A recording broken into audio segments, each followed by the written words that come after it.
ప్రజా TV Telugu news.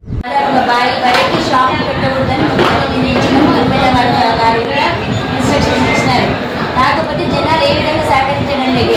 Queue line కట్టి queue line తీసి పడేసినారు. ఎక్కడికక్కడ క్యూ లైన్ తీసి పడేసినారు. ఏమంటే మేము గ్రామస్తులు మొదటి నుంచి పెడుతున్నాము, నువ్వు వచ్చి కొత్త పెడుతున్నాం అనేసి నాకు అసలు దాదాపు 10 రోజులు పెడుతున్నాను. ఇక్కడ రకరకాల దానికి కరెంట్ సరిపోవడం లేదు. కరెంట్ వేసేస్తున్నారు. ఎన్నిసార్లు ఫోన్ చేసినా కూడా ఏదో టైం మెయింటెనెన్స్ అంటున్నారు, అది అంటున్నారు. మేము ఎన్నోసారి కాల్ చేస్తే నిన్న సార్ వచ్చిపోయినారు, చూసిపోయి ఇన్స్ట్రక్షన్స్ ఇచ్చిపోయినారు. కానీ ఎవ్వరు పాటించడం లేదు ఇన్స్ట్రక్షన్స్. ఏ డిపార్ట్మెంట్ పాటించడం లేదు. మెడికల్ డిపార్ట్మెంట్ వాళ్ళు హెల్త్ ప్రతి సంవత్సరం 2 క్యాంపులు పెడతారు. వాళ్ళకి ఒకటి మా సత్రాల దగ్గర ఇస్తాం, ఒకటి బస్ స్టాండ్ ఆర్టికేట్ దగ్గర ఇస్తాం. అక్కడ ఎంక్రోచ్మెంట్ చేసినారు. నిన్న ఎంఆర్ఓ గారు, ఎంపీడీఓ గారు అందరు వచ్చి చూస్తున్నారు, అందరు వెళ్ళిపోయినారు. నేను ఒక్కదాన్ని 10 రోజుల నుంచి కొట్లాడుతున్నాను గ్రామస్తులతో. నువ్వు వచ్చి కొత్త లైన్లు పెడుతున్నావు, వచ్చి కొత్త రూల్స్ పెడుతున్నావు, నన్ను ఎన్ని రకాల నిద్ర కూడా పోకుండా పనులు చేస్తున్నావు. ఇక్కడ ఏం చేయమంటే చెప్పండి. ఏ విధంగా మాకు గ్రామస్తులంతా సహకరిస్తేనే కదా మేము పనిచేసేది. గతంలో సహకరించినారు కదా, ఇప్పుడు సహకరించారు. గతంలో అంటే మనం ఇంత క్యూ లైన్లు పెట్టలేదు, ఇంత జనాలు కూడా రాలే. లాస్ట్ ఇయర్ ఇంత జనాలు లేరు.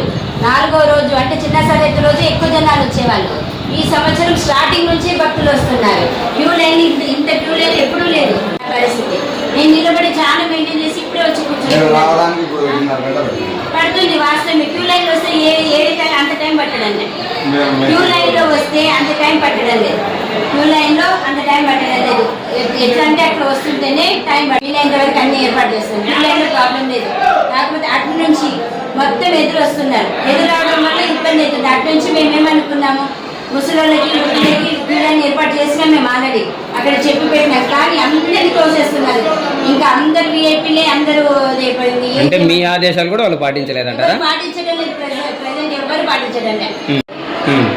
అంటే ఇక్కడ ఎవరికి వారే అంతే, వాళ్ళే అధికారులు అంతే కదా మేడం.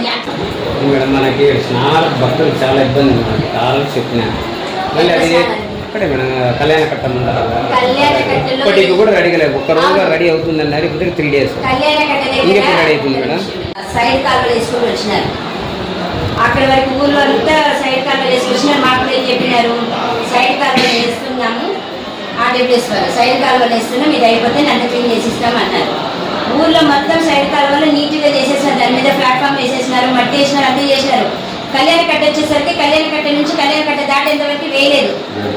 అది నేను ఎంపీ గారితో కూడా మాట్లాడినాను. ఎందుకు అది అక్కడ వేయలేదు, ఆపేసినారు, మాకు ఇప్పుడు కళ్యాణ కట్ట దగ్గర ఏంటి పరిస్థితి, ఎంత ఘోరంగా ఉంది అంటే, నేను అక్కడికి మనుషులు పెట్టి చేపిస్తుంటే లేదు, అక్కడ కాంట్రాక్టర్ వచ్చి లేదమ్మా రేపు సాయంత్రానికి వేసేస్తామన్నారు. ఇంతవరకు వేయలేదు.